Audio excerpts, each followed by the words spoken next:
Good morning students. நாம் இந்த வகுப்பில் என்ன பார்க்க போகிறோம்னா 6th ஸ்டாண்டர்ட் செகண்ட் டேர்மில் ஃபர்ஸ்ட் யூனிட் தான் பார்த்துட்ருக்கோம். அதில் தான் வந்து பார்த்தீங்கன்னா ஒரு சார்ட் மாதிரி ஒன்று கொடுத்துருக்காங்க. ஒரு மைண்ட் மேப் மாதிரி நீங்கள் அந்த மாதிரி கூட ஒரு கிரியேட் பண்ணிக்கலாம். இதை பாருங்கள். வளங்கள்னு தான் அந்த ஃபர்ஸ்ட் யூனிட்ல என்ன பார்த்தீங்கன்னா ரிசோர்ஸஸ் தான் பார்த்தோம். வளங்களின் வகைகள் தான் பார்த்துருக்கோம். எத்தனை வகையான வளங்கள் வந்து எதன் அடிப்படையில் வந்து பிரிச்சிருக்காங்கன்னு நம்ம பார்த்தோம் சென்ற வகுப்பில். அதாவது வந்துட்டு வளங்களை வந்துட்டு கிடைக்கிறதில் எந்த இடத்துல எந்த மாதிரி எந்தெந்த பொருட்கள் வந்து கிடைக்குதோ அந்த கிடைக்கிறதின் அடிப்படையில் தான் வந்து வளங்களை வந்து பிரிச்சிருப்பாங்க. நம்ம நேற்று நம்ம பார்த்தோம். அப்போ இயற்கையான முறையில கிடைச்சா அது என்ன வகைன்னு சொல்லிட்டு, மனிதனால உருவாக்கப்பட்ட அது எந்த மாதிரியான வளங்கள் சொல்லிட்டோம். அதே மாதிரி பார்த்தீங்கன்னா மனித வளங்கள் 3 வகையாக பிரிச்சிருப்பாங்க. அதை தான் நம்ம இப்போ இதில் பார்க்க போறோம். பாருங்க, இயற்கை வளங்கள், அதாவது ஒரு பொருள் பார்த்தீங்கன்னா மனிதனுடைய செயல்பாடுகளே இல்லாமல் தானாகவே முளைத்து வளர்ந்து அதுவே இயற்கையிலேயே மழையும் பெற்று சூரிய வெளியையும் பெற்று இயற்கையாக வளருது இல்லையா காடுகள் எல்லாம். அப்போ இதெல்லாம் வந்துட்டு இயற்கையான செயல்பாடுகள். அதே மாதிரி பார்த்தீங்கன்னா வேட்டையாடுது. அப்போ உயிரினங்கள் இருக்குது, அதை மனிதன் போயிட்டு வேட்டையாடுறான். அது வந்துட்டு அது எந்த ஒரு தொழிற்சாலைகளுக்கும் உட்படல். அது இயற்கையாக ஒரு விலங்கு இருக்கு, அதை மனிதன் வந்து வேட்டையாடு. அப்போ அது பச்சையாக இருக்கக்கூடிய ஒரு பொருள். அதாவது நீங்க எப்படி இதை முதல் நிலை எப்படி வச்சுக்கணும்னு பார்த்தீங்கன்னா, பச்சையாக இருக்கிறது எல்லாமே. இப்போ காய்கறி வந்துட்டு பச்சையா இருக்குது, அதை சமைச்சாதான் அது 2ஆம் நிலைக்கு மனிதனால் உருவாக்கப்பட்டது சமையலா மாறுது. அப்போ காய்கறியா இருக்கும்போது அது வந்துட்டு முதல் நிலையை தான். அப்படிதான் இதை ஞாபகம் வச்சுக்கணும். அப்போ எதெல்லாம் வந்து பச்சையாக இருக்கிறதோ அது மனிதனுடைய செயல்பாடுகள் இல்லாமல் பச்சையாக இருக்குது அனைத்தும் பார்த்தீங்கன்னா முதல்நிலை செயல்பாடுகள். எடுத்துக்காட்டு பார்த்தீங்கன்னா வேட்டையாடுதல், காடுகள். இரண்டாவது பார்த்தீங்கன்னா மனிதனால் உருவாக்கப்பட்ட வளங்கள்.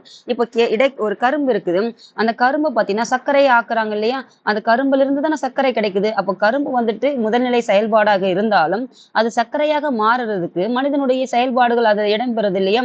அந்த செயல்பாடுறதுக்கு என்ன வேணும் பார்த்தீங்கன்னா சர்க்கரை ஆலைகள் வேணும் இல்லையா, அதுதான் வந்து 2ஆம் நிலை. அப்போ இங்க கரும்பு இருக்குது, இங்க சர்க்கரை இருக்குது. அப்போ இந்த இரண்டுக்கும் இடைப்பட்டது எது இருக்குதுன்னு பாத்தீங்கன்னா மனிதனுடைய செயல்பாடுகள். அந்த மனிதனால் கண்டுபிடிக்கப்பட்டது எதுன்னு பாத்தீங்கன்னா சர்க்கரை ஆலை. அப்போதான் வந்து இது 2ஆம் நிலை செயல்பாடுகளாக வைக்கிறாங்க.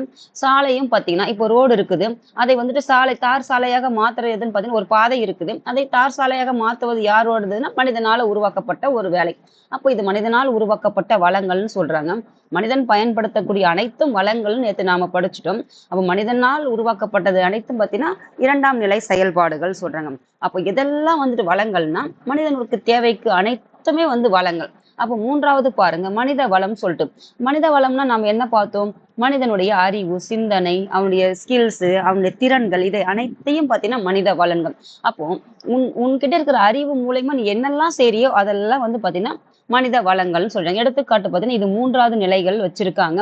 அதாவது வந்து நீ ஒருத்தர் சேவை செய்யற, அதாவது நீ எந்த ஒரு சேவை, இப்போ ஒரு உதவி செய்யற, ஒரு கற்பிக்கிற, உன்னுடைய அறிவால கண்டுபிடிக்கிற, நீ வரைகிற, இது எல்லாம் உன்னுடைய சிந்தனையால நீ, அதாவது ஏன் உங்களை சிந்திக்க சொல்றேன்னா சிந்தனையினுடைய வெளிப்பாடு தானே செயல்பாடா மாறும். அப்ப நீ என்ன நினைக்கிறியோ அதை தானே நீ இப்போ ஒரு வரையணும் நினைக்கிற, உனக்கு என்ன பறவை பிடிச்சிருக்கோ அதை நீ உனக்கு ஒரு ஒரு திங்கிங்ல ஒண்ணு இருக்குதுன்னா அது கையில வரையும் போதுதான் அதுதானே செயல்பாடு ஆகுது. அப்போ அது உன்னுடைய திறமை தானே, அது உன்னுடைய திறன் தானே. அப்போ அதுதான் எதெல்லாம் வச்சிருக்காங்க பார்த்தீங்கன்னா மனித வளங்களாக வச்சிருக்காங்க. அதனாலதான் உங்களுக்கு எல்லாத்துலயும் என்னென்ன சொன்னா சிந்திங்க. ஏன்னா சிந்தனையினுடைய வெளிப்பாடு தான் அனைத்து செயல்பாடுகளும். நம்முடைய செயல்பாடுகள் எது இருக்குமோ நம்ம என்ன நினைக்கிறோமோ அதை தானே நம்ம செய்யறோம். அப்போ சிந்திக்கிறதுனாலதான் நம்முடைய கற்பனை திறன்களால் தான் மொத்தமே அப்போ உருவாகுது. அப்போ அதுதான் எதனுடைய நம்ம அறிவை அனைத்தையும் எதில் வச்சிருக்காங்க பார்த்தீங்கன்னா 3ஆம் நிலையான மனித வளங்களாக வச்சிருக்காங்க. அந்த 3ஆம் நிலை எதுன்னு பார்த்தீங்கன்னா எடுத்துக்காட்டு பள்ளி அறிவியலாளர். ஒரு சயின்டிஸ்ட் இருக்காரு, அவருடைய கண்டுபிடிப்புலாம் அவருடைய அது மூளையை பயன்படுத்தினா ஒவ்வொன்றும் அவர் கண்டுபிடிக்கிறாரு. அவர் ஆசிரியர் இருக்காரு, பள்ளியில போய் டீச் பண்றது யாரு? ஒரு ஆசிரியர். அப்போ அந்த ஆசிரியருடைய அவருடைய அறிவால தான் அவர் கற்பிக்க முடியுது. இதுதான் வந்துட்டு மனிதனுடைய அறிவு தான் வந்துட்டு வளங்கள் சொல்றாங்க. தோற்றத்தின் அடிப்படையில் ஒரு பொருள் வந்துட்டு எங்க கிடைக்குதோ அதன் அடிப்படையில் இருந்து வகைப்படுத்திருக்காங்க. எங்க தோன்றுது? ஒரு உயிருள்ள பொருட்கள், அதாவது மரம், செடி, கொடி, உயிரினங்கள், மனிதர்கள், இது எல்லாமே உயிருள்ள பொருட்கள். அப்ப அந்த உயிருள்ள பொருட்கள், மரமும் உயிருள்ள பொருள் தானே. அந்த உயிருள்ள பொருட்கள் இருந்து கிடைக்கிறதன் அடிப்படையில வந்துட்டு பிரிச்சிருக்காங்க. அப்போ உயிரியல் வளங்கள். அதே மாதிரி உயிரற்றதுன்னு பார்த்தீங்கன்னா காற்று, நீர், வெளிச்சம், அதாவது சூரியன் கிட்ட இருந்து வெளிச்சம், சூடு, இதெல்லாம் என்னன்னு பார்த்தீங்கன்னா ஒளி, இது எல்லாமே பார்த்தீங்கன்னா உயிரற்ற பொருட்கள். அப்போ உயிரற்ற வளங்களாக தோற்றத்தின் அடிப்படையில் இதை பிரிச்சிருக்காங்க. வளர்ச்சியின் அடிப்படையில், அப்போ வளர்ச்சியின் அடிப்படையில் பார்த்தீங்கன்னா ஒரு பொருள் வந்துட்டு எந்த அளவுக்கு அது பயன்பாட்டுல இருக்குதோ அதுதான் மக்களுடைய பயன்பாட்டுக்கு ஏற்றதா அதனுடைய மதிப்பும் கூடுதுன்றது பார்த்தோம். அப்போ கண்டுபிடிக்கப்பட்ட பொருட்கள் பாத்தீங்கன்னா எதுன்னு பாத்தீங்கன்னா பழுப்பு நிலக்கரி. அது வந்து வளர்ச்சியின் அடிப்படையில இதை வந்து பிரிச்சிருக்காங்க. அப்ப கண்டுபிடிக்கப்பட்டது. அதுக்கப்புறம் மறைந்திருக்குதுன்னு பாத்தீங்கன்னா காற்று இருக்குது. இப்ப காற்று இங்க எல்லாம் எல்லா இடத்துலயும் பரவி கிடக்குது. அந்த காற்று வந்து மறைந்துதான் இருக்குது. அப்ப இந்த காற்றாலைகள் மூலம் அந்த காற்றை வந்துட்டு என்ன செய்யறாங்கன்னு பாத்தீங்கன்னா மின்சாரம் தயாரிக்கிறாங்க. அப்போ அது ஒரு மறைந்திருக்கக்கூடிய ஒரு வளம்னு சொல்றாங்க. அதுக்கப்புறம் பாத்தீங்கன்னா புதுப்பித்தலின் அடிப்படையில் ஒரு ஒரு வளம் இருக்குது. அது மீண்டும் மீண்டும் கிடைக்குதாம், இல்லாட்டி மறுபடியும் கிடைக்க முடியாம போதா. இதுதான் வந்துட்டு இதன் அடிப்படையில பிரிச்சிருப்பாங்க. பாருங்க, புதுப்பிக்கக்கூடிய அப்ப தினமும் வந்துட்டு சூரியன் வந்துட்டு உதிர்க்குது. அதுல இருந்து நம்மளால என்ன தயாரிக்க முடியும்? சூரிய தகடுகள் மூலம் சூரிய தகடுகள் மூலம் வந்துட்டு நம்ம மின்னாற்றலை வந்து உருவாக்க முடியும்னு பார்த்தோம். அப்போ இதே மாதிரி புதுப்பிக்க இயலாது பாத்தீங்கன்னா நிலக்கரி என்னன்னு பார்த்தோம் நம்ம. அதாவது பல உயிரினங்களுடைய படிமங்கள் தான் வந்து பதிந்து பல ஆண்டுகள் கடந்த பின்னுதான் இது மக்கி அதுக்கப்புறம் தான் என்ன ஆகுதுன்னு பாத்தீங்கன்னா நிலக்கரி எல்லாம் உற்பத்தி ஆகுதுன்னு பார்த்தோம். அப்போ இதெல்லாம் எடுக்க சுரங்கத்துல இருந்து எடுத்துட்டாங்கன்னா தீர்ந்து போயிடும் தானே. அப்போ இது புதுப்பிக்க இயலாத வளங்கள்னு இதை சொல்றாங்க. இது வந்து தினமும் வந்துட்டு உலகளாவியில பரவி எல்லாருக்கும் பொதுவானது ஒண்ணு. அதே மாதிரி வந்துட்டு இந்த உலகம் முழுவதும் வந்து பரவி கிடக்குது. தினமும் வந்து சூரியன் உதிக்கிறது. அதுல இருந்து வந்துட்டு நம்ம புதுப்பிச்சுக்க முடியும்னு சொல்றாங்க. இது வந்துட்டு புதுப்பிக்க முடியாது. நிலக்கரியை வந்துட்டு எந்த அளவுக்கு நம்மளால பயன்படுத்தணுமோ அந்த அளவுக்கு தான் அதோட இருப்பு இருக்கும். நம்ம தேவை அதிகமா ஒரு நாளைக்கு மொத்தமா திட்டுற மறுநாளைக்கு கிடைக்காது. அப்போ அது புதுப்பிக்க இயலாது. மூன்றாவது பாருங்க, பரவலின் அடிப்படையில். அப்ப எந்த இடத்துல எல்லாம் அது பரவி இருக்குதோ அதன் அடிப்படையில வகைப்படுத்திருக்கணும்.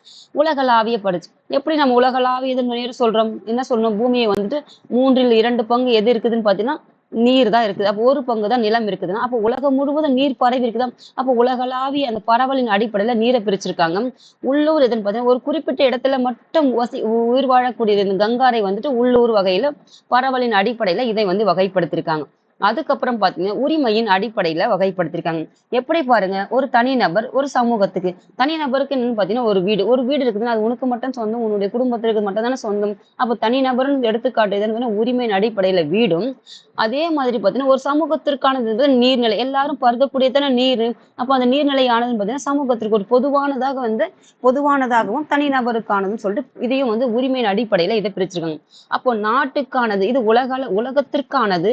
அதாவது நாடு என்பது பன்னாடு என்பது உலக அளவில் இது வந்து நாடு என்பது நம்ம பாத்தீங்கன்னா நம்ம இந்திய நாட்டுக்கானது, இல்லாது நம்ம தமிழ்நாட்டுக்கானது. இந்த மாதிரி வந்து ஒரு குறிப்பிட்ட இடத்துக்கானதுன்னு எடுத்து வச்சிருக்கோங்க. அப்போ ஒரு ஆறுகள் என்பது இப்ப கங்கை ஆறு இருக்குன்னா இந்தியாவுக்கானது. அப்ப இந்திய நாட்டுக்கானதுதான் இந்த கங்கை ஆறு. இங்க பாருங்க, திமிங்கல புனங்கு என்பது இது எங்க கிடைக்குதுன்னு பாத்தீங்கன்னா பெருங்கடல்கள்ல கிடைக்கக்கூடிய ஒரு பொருள் தான் வந்து இது இந்த திமிங்கல புனுகு என்பது. இது பன்னாட்டு அளவில் வந்துட்டு அளவச்சு. ஏன்னு பாத்தீங்கன்னா இது பெருங்கடல்கள் எல்லாமே உலகம் முழுவதும் தானே பரவி இருக்குது. அதனால இது பன்னாடு என்பது இதுக்கு ஒரு எக்ஸாம்பிளா இதை கொடுத்துருக்காங்க. இதுதான் வந்துட்டு இந்த மைண்ட் மேப்ல வந்துட்டு மாணவர்களுக்கு கொடுக்கப்பட்டது. இதை நீங்க கொஞ்சம் எங்கெல்லாம் கிடைக்குதுன்னு தெரிஞ்சுக்கிட்டீங்கன்னா இந்த பாடம் கொஞ்சம் எளிமையா இருக்கும். அதுக்கப்புறம் வந்துட்டு நம்ம பார்ட் 2 வீடியோ வந்துட்டு இருக்கிறத செகண்ட் பார்ட்ல பார்க்கலாமா. தேங்க்யூ.